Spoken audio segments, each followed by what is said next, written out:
Hi, everyone. I'm Jena Tharani. I'm a couples counselor, and I am so excited to be here with you talking about connecting and communicating with your partner. Talking about relationships is my absolute favorite thing to do, and I have some really cool tools and tips that could help you to change your relationship. And I say you because my whole goal of this presentation is to empower you to make small but sustainable changes to your relationship without waiting for your partner to change, without needing your partner to change, but knowing that as you change, the relationship will change and your partner will eventually change too. So let's get into it. Today, we're going to be talking about the most common mistakes that couples make. Actually, there's one that we're going to talk about, the 3 guiding principles to creating a healthy and empowering relationship, and my top 3 practices for healthy connection and effective communication. And each practice is going to come with some tools that you can use today to start creating a better relationship. And we're going to end with the single most important mindset shift that can literally change everything. And I don't want to make it sound like this is going to be really easy, because the information may be straightforward and simple, but it is not always easy to implement. A lot of it has to do with self-regulating, self-soothing, and just kind of being aware of what's going on for you. So that is my disclaimer. Here are some of the common complaints that I see couples present with in my office. They often talk about communication issues, which can mean a variety of things. My partner doesn't want to have sex anymore. I'm tired of having so many people need me, but my partner doesn't get it. I feel exhausted and overwhelmed. I worry we're fighting too much in front of our kids, and I'll talk about that a bit later. I don't feel like a priority to my partner. I feel resentment about something from our past. I know my partner loves me, but I just don't feel loved. We fight a lot, or we fight over silly things. We don't know how to talk about important issues. I often feel irritation or rage towards my partner. We feel more like roommates and co-parents than a couple. That can be really distressing. I don't feel comfortable with my body anymore, which can impact the relationship. I don't feel like myself anymore. I don't feel understood by my spouse. My partner doesn't spend enough time with me. I don't trust my partner. Maybe there was a trust breakdown earlier on in the relationship or recently. Could have even been 10 or 20 years ago, and partners still struggle rebuilding trust. Rebuilding trust is huge. That's a little outside the scope of this workshop, but if you're struggling with it, please reach out to a counselor, a couples counselor who can help. My partner doesn't do enough around the house, and I try to help out, but I'm just not doing it right. So these are just some of the complaints that I get from couples in my office, and often these complaints are born from a place of disconnect and isolation, not feeling understood, not knowing how to talk to each other about things that are important to us, about our emotions, about, basically just ourselves, right? Not knowing how to share ourselves with our partner. So how do we fix all the issues that can come up in a relationship? All of these moments of disconnect, all of this frustration and isolation that can come even when both partners have the best of intention. How do we fix it? Really, the answer is connection. And connection is easier said than done, because there's a bunch of layers that can get in our way. There's obstacles that come up when we're trying to connect interpersonally and just within ourselves. But it helps to keep in mind that the question that you want answered in your relationship is the same questions that your partner wants answered in your relationship. And those questions are, do you see me? Do you want me? Am I special to you? If I need you, will you be there? Can I rely on you? Do you have my back? When times are tough, it can be difficult to imagine that your partner actually wants to know if you're there for them, because there can be so much hurt in the way. But when you peel back all of those layers of hurt, our main concern when we're in an intimate relationship is, do I matter? Am I enough? Do you like me? right? And so a lot of the cycles that we see happening with couples are because the fear that we're not enough is getting triggered. And so one way to reverse the cycle is, instead of focusing on the problem, on the fear itself, it's to actually boost your relationship up with more appreciation, more connection, more certainty, a stronger foundation of, yes, I like you. Yes, I trust you. Yes, you're special to me. Right? So that's what we're going to talk about implementing more of in your relationship through this workshop. So here is the most common mistake that I see couples come into counseling with, and it's a big one. The most common mistake is wanting, hoping, expecting your partner to change so that you can feel better. This just never works. So, a couple could come into my office and I'll ask them, what's going on with the two of you? What brought you in? And it's like, well, communication issues, like the overarching thing. And then it's like, well, if my partner would just a laundry list of things, then things would be better. And this is so natural. You can tell really easily what your partner could do differently to make you feel better.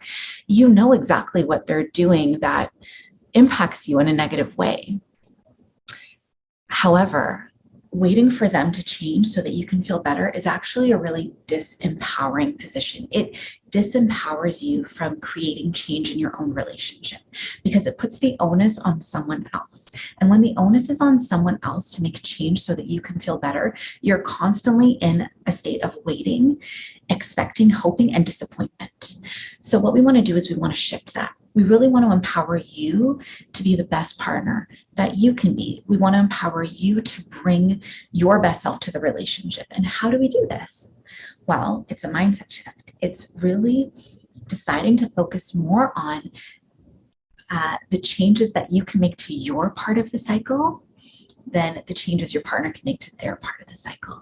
It's becoming self-aware of your own triggers, recognizing where you get more frustrated than the situation warrants, or when you get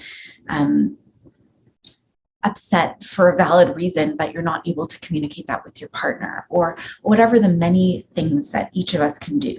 It's really figuring out what's my part of the cycle and how do I focus on changing that. Because when you change that, the ironic thing is often you show up in a softer way to your partner, and your partner doesn't have to be as defensive. No matter who started this cycle, either of you can change it. So when one of you shows up in a softer way, the other doesn't have to be as defensive, and often will show up in a softer way themselves over time. Right? So we want to really focus on ourselves when it comes to changing our relationship. And when you are focused on your partner, I want to really encourage you to focus on what they're doing well, what they're doing right, the things that are going good in your relationship. Because when you're focusing on those things that are going well in your relationship, and when you're being really expressive about it, makes your partner feel like, oh, I'm really good at this relationship stuff. I'm really good at making my partner feel loved. And guess what? When they feel that way, they end up wanting to do even more to help you feel even more loved. So it works. It's a win-win for both people.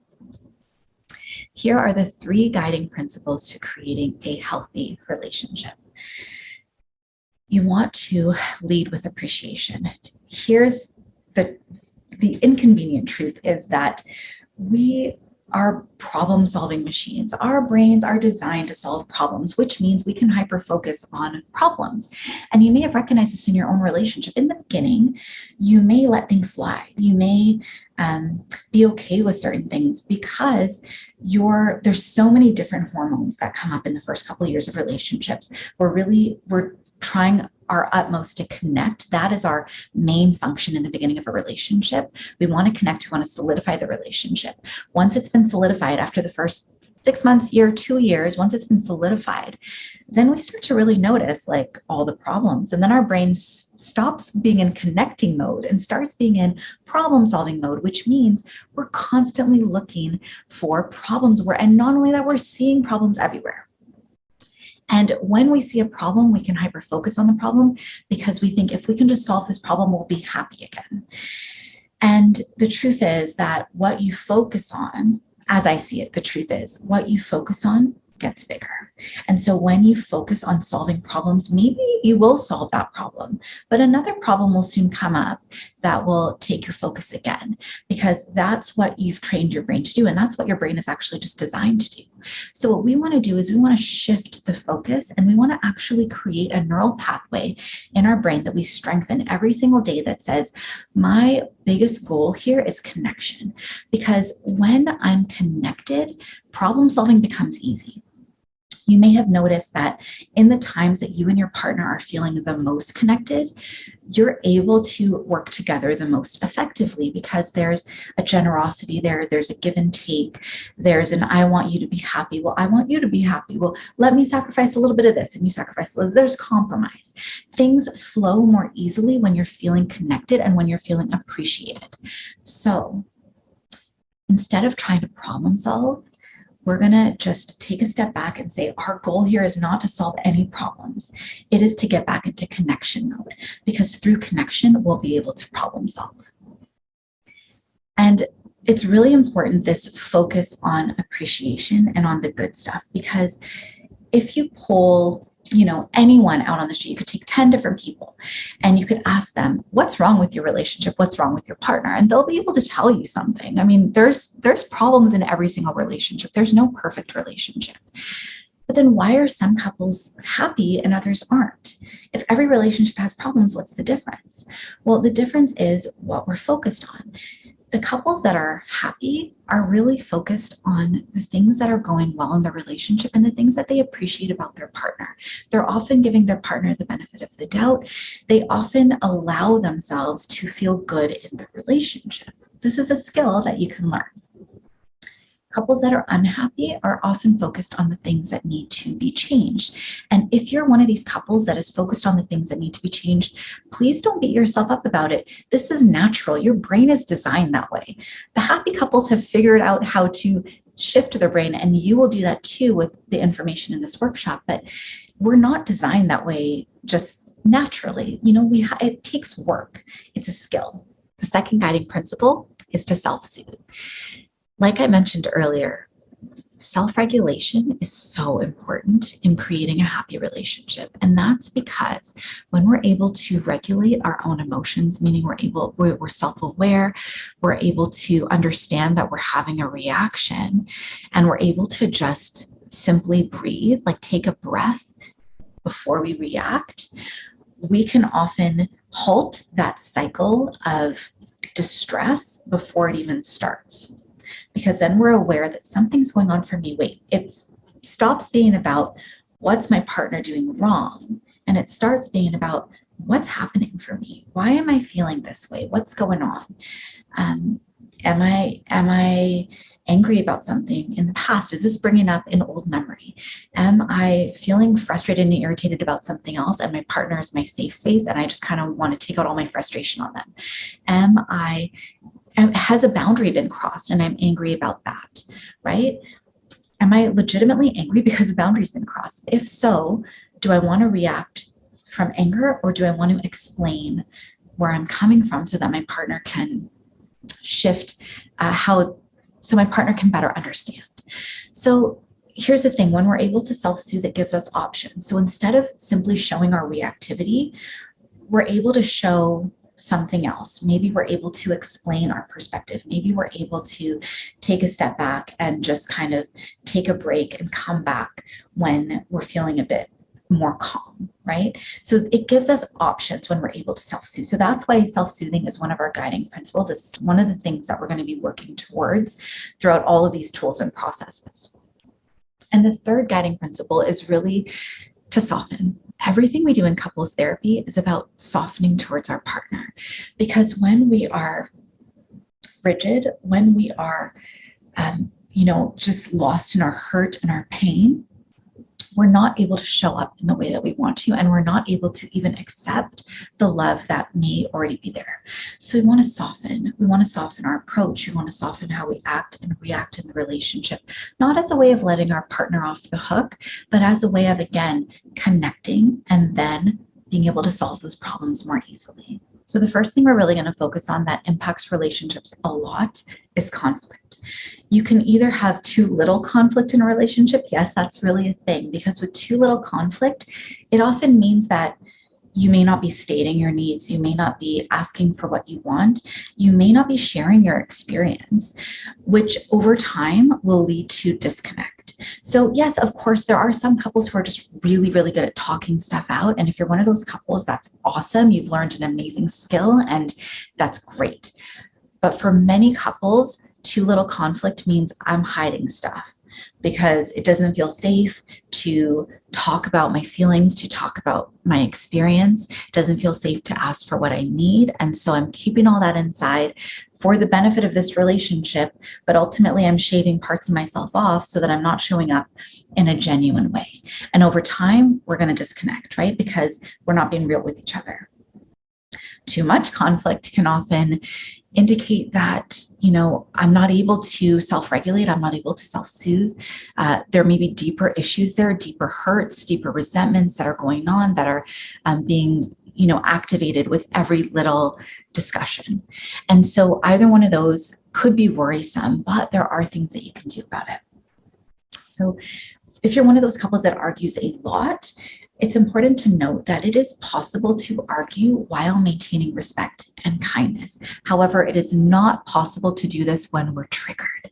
So when you're triggered, the most important thing that I really want you to just walk away with this thinking about is, can I just direct my focus inside to see what's going on for me?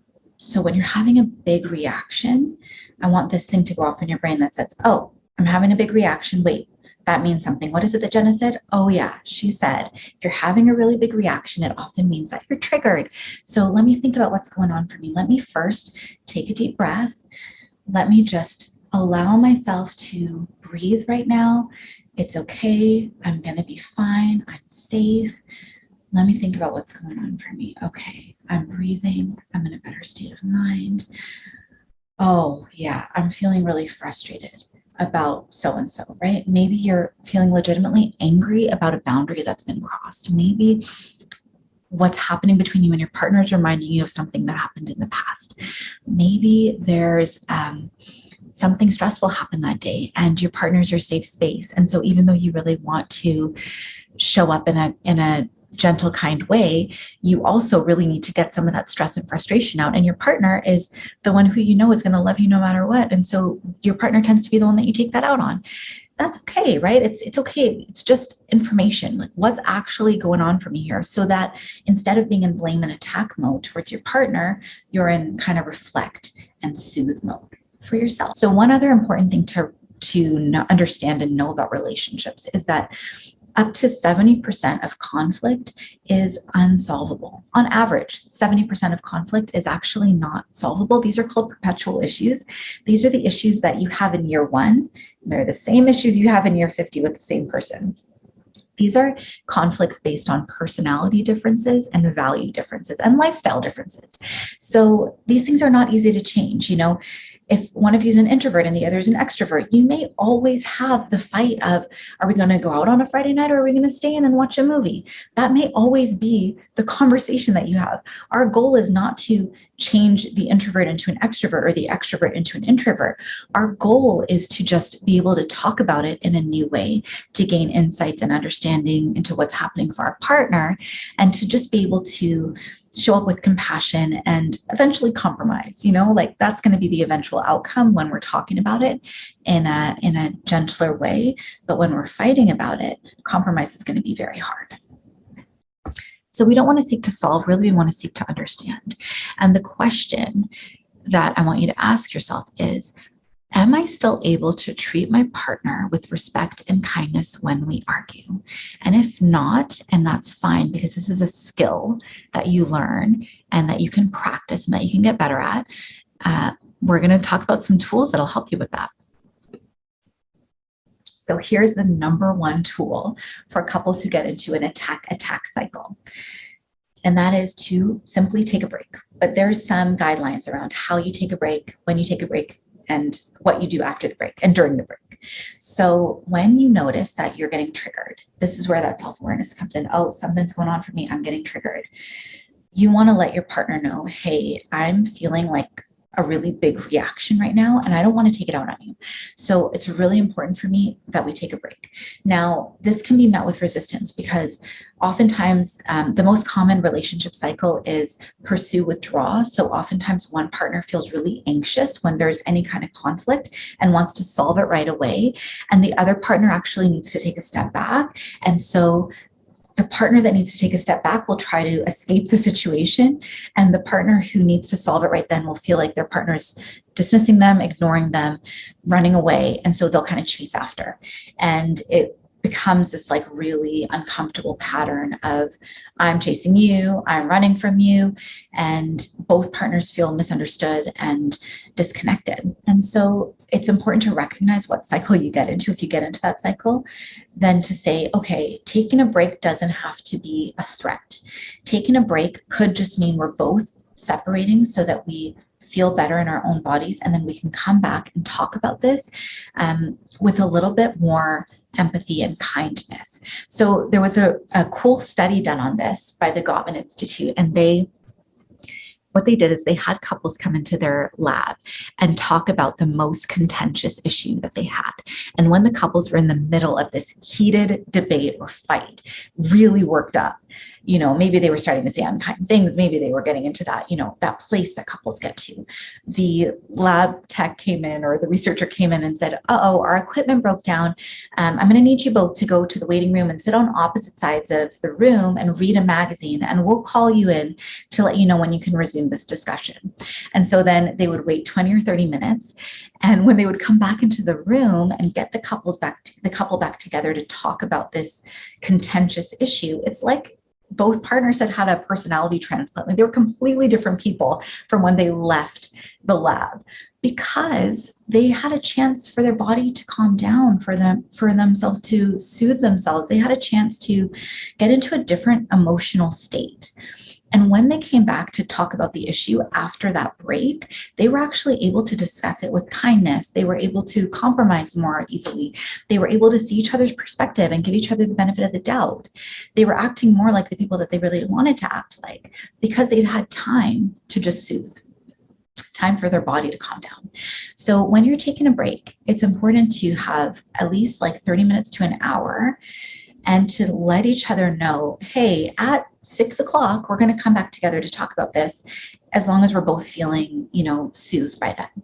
And then during the break, try not to think about the situation. Of course, you're going to have some thoughts about it. That's fine. But try not to ruminate on how awful your partner is, and instead do something that reduces your stress. So go for a walk, do something active, play with your kids if that helps you to kind of get into a more playful state. Relax in some way. Do some self-care, whatever it takes, whatever your life circumstance allows you to do whatever you can, even if it's just a few deep breaths. Even if you have to get back to work and you're still, in the middle of your day, but you're taking a few deep breaths and you're just centering yourself, that's fine. Do whatever you can. And then once you're both feeling calm, you check in with each other. 6 o'clock, are we both calm? Yes, then we can talk about it. If not, then okay, let's give ourselves just a little bit more time. But it's important to realize that this is not a way of glossing over things or sweeping things under the rug. It's just a way of being able to talk about things in a more effective manner. Here's a tool that's really important. It's called repair. And what's important to know about repair is that every healthy relationship goes like this. We connect and we disconnect. We connect, we disconnect, we repair, which gets us back to connection.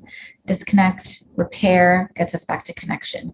The repair is the essential ingredient, because without repair, it's hard to get back to connection. So you may find that if you disconnect but don't repair and come back together, you may feel disconnected. And as it goes longer and longer, happens more and more frequently, you start to feel isolated and alone. So repair is incredibly important. And what does repair look like? It looks like self-soothing again, getting to a space where you're able to give your partner the benefit of the doubt. Then it looks like apologizing. If you have something to apologize for, even if it's not like, even if you didn't start the fight, even if you don't feel like it was your fault, you could apologize for your part of it. I'm sorry that I wasn't more receptive to you earlier. I know you were trying to express something important to me, and maybe I brushed you off. I'm really sorry about that. So you're apologizing, you're taking ownership of your part of the cycle. You can forgive. If your partner apologizes, we can be tempted to just be like, well, too little, too late. But an apology is them reaching out to say, I don't want to be like this anymore. I don't want us to be like this. I really want to feel connected to you again. I miss you, right? So it takes a little bit of, like soothing yourself and saying it's okay. It's like, what's my ultimate goal? Remembering that vision. What's my ultimate goal? Okay, it's to have this relationship that feels more connected. Okay, I forgive you. It's okay. Let's do this a little bit differently next time. Just accepting that we're different, and sometimes we're going to fight, and sometimes we're going to mess up, and we're human, and that's okay. And of course, I'm not really talking about when there's physical violence or emotional violence. Like there's different processes for that. That's a more serious concern that you'll want to consult a professional about. I'm talking about the little missteps and fights that happen in every kind of relatively healthy relationship. One way of repairing is to validate their perspective. If you validate your partner's perspective, this does not mean you agree with their opinion. Validating a perspective just means I understand how you got there. I get, like, when I think about your thought process, I can totally understand why you feel the way that you do. Doesn't mean you agree with them. It just means, yeah, your emotions are understandable, which helps us to feel soothed, because like, oh, yeah, I'm not alone in this emotion. It's not weird that I have this emotion. We have a lot of self-talk that can tell us, how can you be feeling that way? You can feel guilt attached with emotions and all that stuff. When your partner says, no, I get it. I get why you feel that way. It helps to soothe you. And it helps your partner too, because then they feel like they're contributing to your well-being. You can also express your softer emotions. So you can say, instead of reacting out of anger, once you've had a chance to kind of self-soothe, you can say, you know what, I know I seemed really angry, but actually I was really hurt. Or actually I was really just missing you. I know I told you not to go out and that you're selfish for going out. I really didn't mean that. I really miss you. And sometimes I get triggered when I hear that you're going to go have a fun night out. I wish it could be us doing that. Maybe we can make that happen. What do you think? Right? So we're expressing softer emotions, we're talking about our needs and wants, and we're taking responsibility for our part of the cycle. This is all stuff that you can do that will bring your partner in, that will connect your partner and pull them in rather than pushing them away. You could also simply just crack a joke to make your partner smile, letting them know, I still like you, I'm okay, we're okay. Really, at the end of the day, that's what we want to know. Do you still like me? Do you still care about me? Am I important to you? I've seen couples who have not been intimate with each other for years, have not had physical affection for years. They think the other person really doesn't like them. They think, our relationship is dead in the water. And as things start to be revived, it comes out that actually they're hurting every day because they're not sure if their partner, who's so important to them, likes them anymore.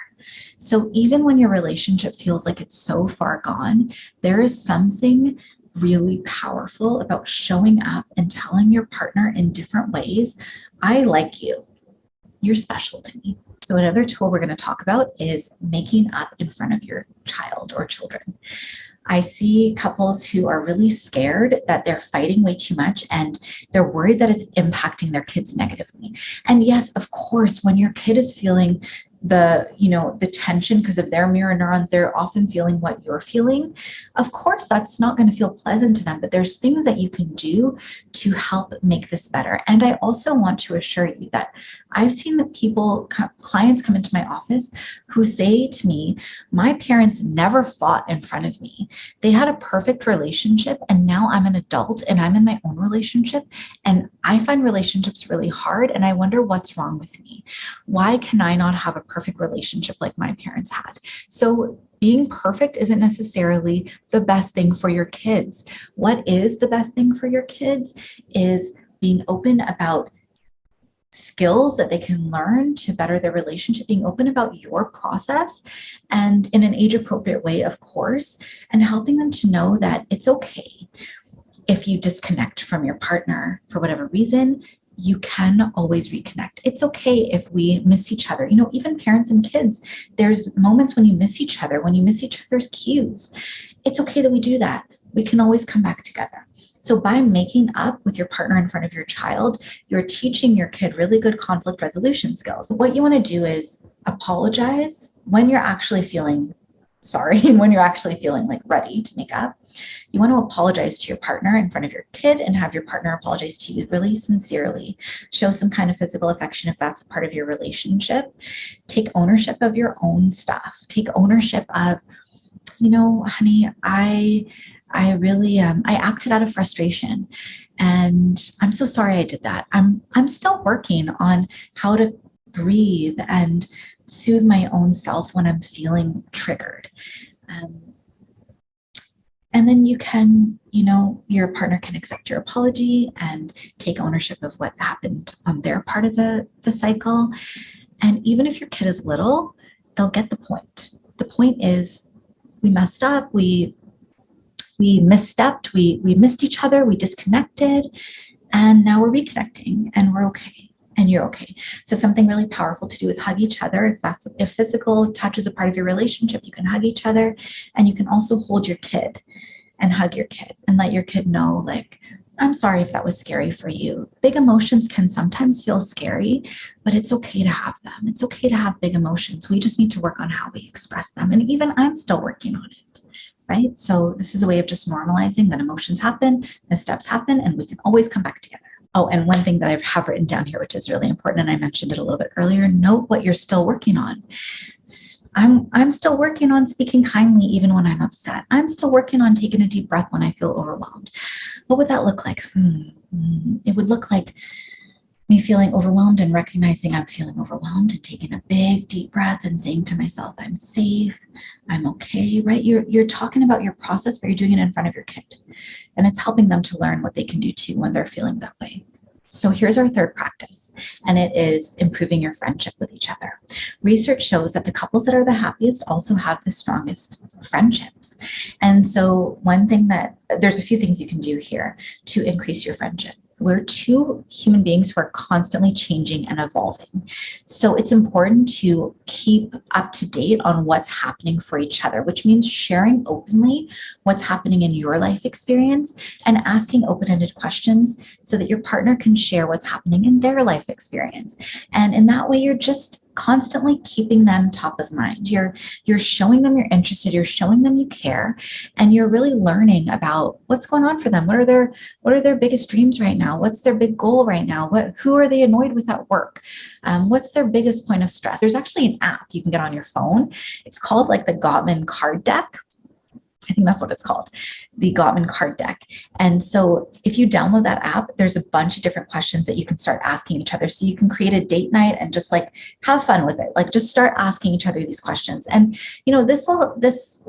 it could start off a bit tense, depending on what's going on in your relationship. But as you improve sort of your ability to self-regulate, as you start showing up with more appreciation in your relationship and start really focusing on the positives, this is going to be something that's going to strengthen your bond even further.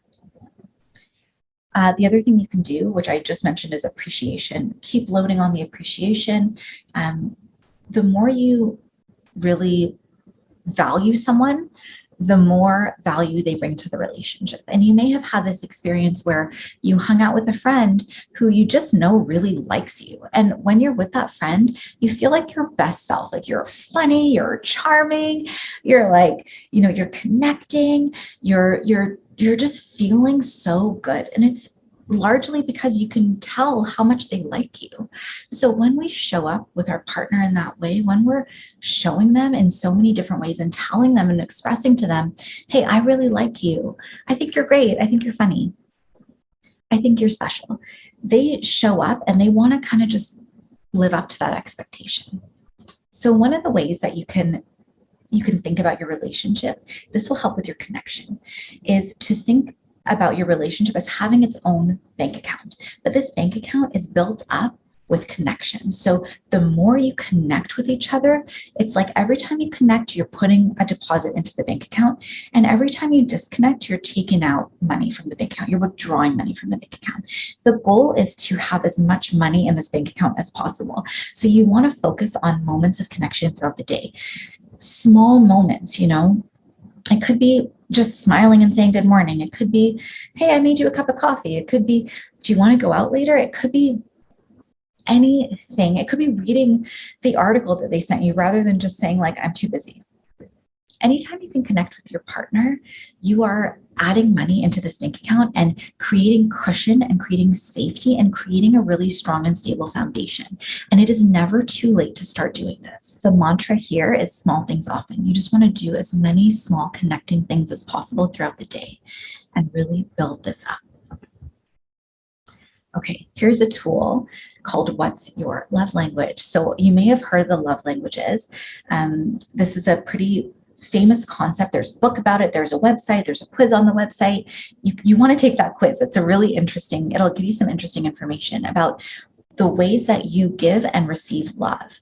And often I see couples where one partner receives love in a different way than the other gives it.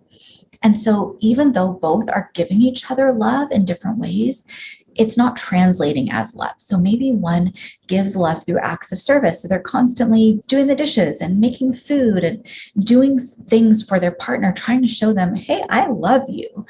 But their partner receives love through physical touch. So no matter how many lunches their partner makes them, they don't feel loved unless they're able to cuddle on the couch for 10 minutes a day.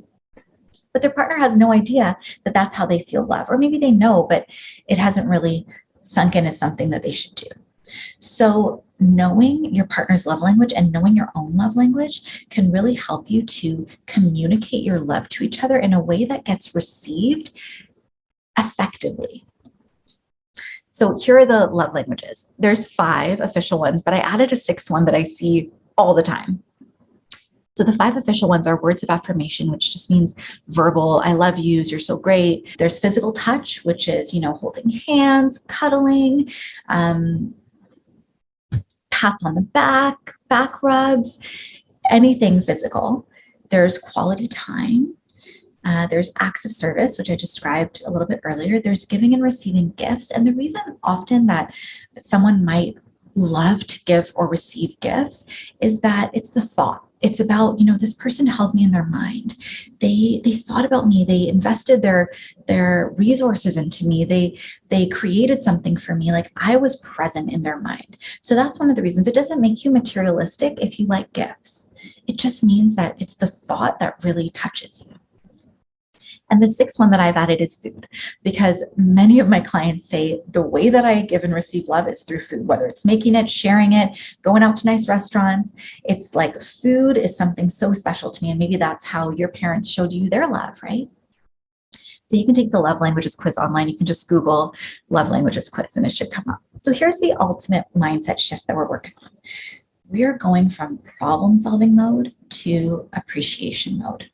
That's really it. We want to connect, we want to appreciate, we want to focus on the good, because focusing on the good will ultimately help us to be better problem solvers in every aspect of our relationship. The more you let your partner know through positive reinforcement that they're doing a great job, the more likely they are to continue doing all the things that really light you up, because they want to please you and just as you want to please them. So when we can kind of step back from the negativity and show each other that, hey, you're important to me, I really like you, it infuses your relationship with this culture of appreciation that just makes everything run a bit smoother, and it gives you something else to focus on. It gives you something else to look at. In moments that are difficult, when we're focused on the problem, we can often just get stuck there. If we can practice stepping back and thinking about what are we actually doing that is really great here? What is my partner trying to show me? If I was to give them the benefit of the doubt, what would I be thinking about them right now? That helps you to focus in a different way and often creates more clarity so that you can solve those problems. The fear is, if I focus on the positives, isn't that just going to let my partner off the hook? Just is just. Isn't that just going to let my partner off the hook? actually, focusing on the positives does not sweep the negatives under the rug. It doesn't gloss over the negatives. It doesn't make you forget that the negatives are there. Because that can be a fear. If I forget all the negatives, then my partner's just going to keep doing them and I'm going to keep getting hurt. Focusing on the positive your brain isn't going to just forget that all those negatives are there. But focusing on the negatives does erase the positives, because your brain is designed to look for problems and to focus on problems. So you can think of it as widening the spotlight. You know how sometimes if you're at the theater watching a show and there's a spotlight on this one chair in the middle of the stage, and that's all you can see is this one chair in the middle of the stage. And then that spotlight widens and you see, oh, wait, there's a bed on this stage. There's a couch on this stage. There's a picture frame on this stage. There's people on the stage. There's so many different things on the stage. I just couldn't see it because I wasn't able to. The spotlight was only on that chair. When we focus on the negatives, it's like we're just seeing the chair and we're ignoring everything else that's on that stage. When we can focus on the positives, suddenly we see that there's a lot more to our relationship than just the chair. Here are some things that might come up for you as you're trying to improve your relationship. And if these things come up, please reach out, seek some additional support. It could be attachment injuries. So ways that your partner has hurt you in the past that you can't get over. Could be old hurts and resentments, similar to attachment injuries. Could be that one partner has checked out of the relationship completely. Maybe they're just like, no matter what you do, there's no response because they have checked out because it's been too painful, or because they don't feel like they're good at relationships, or for whatever reason they've checked out. Could be a lack of trust. Maybe there was a trust breach earlier on in the relationship. Even a trust breach that happened 10 or 20 years ago can still impact couples if they haven't done the healing work to rebuild that trust. Could be an active affair that's in your relationship. Could be mental health issues, whether diagnosed or undiagnosed, anxiety, depression, postpartum, PMDD, bipolar, borderline personality disorder. There's so many different things that could be impacting how we show up in a relationship and how self-aware we're able to be when we're struggling with these. Could be an explosive argument style that might take a little more work and finesse to kind of bring down. And it could be physical or emotional violence, which of course, please seek help if that's the case. So putting it all together. All right, these are the ways that you can start to really shift your relationship today. I want you to think about what is within my control in this relationship. Really, it's not my partner, it's me. It's how I act and how I react, which is actually a really great thing because it means I can bring my best self to the relationship right now. I can start to subtly shift these things and how I show up so that I'm actively improving my relationship without needing my partner to do anything, without needing my partner to change at all. I can empower myself. I can practice self-awareness. I can simply recognize when I'm triggered and take a deep breath. That's one way that I can start to shift my relationship. I can soften towards my partner. I can work on my thoughts. What am I thinking about my partner? In what ways can I appreciate my partner rather than just seeing the negative? How can I zoom out or widen that spotlight so I'm not just seeing the chair in the middle of the stage, but I'm seeing everything? How can I notice what my partner's doing right? So you can actually start to compliment your partner like 3 times a day. That's in the next one, positive reinforcement. So you want to notice what your partner's doing right and then positively reinforce it. Positive reinforcement is far more effective than criticism. It's much more motivating. Criticism is actually demotivating. Positive reinforcement is motivating. This goes for your partner, for your kids, for yourself. I want you to challenge yourself to verbally appreciate 3 things your partner does per day. And if you're so inclined, you can compliment yourself as well and your kids. Start creating that culture of appreciation, 1 compliment at a time. So something to remember. This stuff it could be brand new to you. It will take time to develop this skill. I believe this is going to be on the website for quite a while, so please watch and rewatch this video whenever you need to.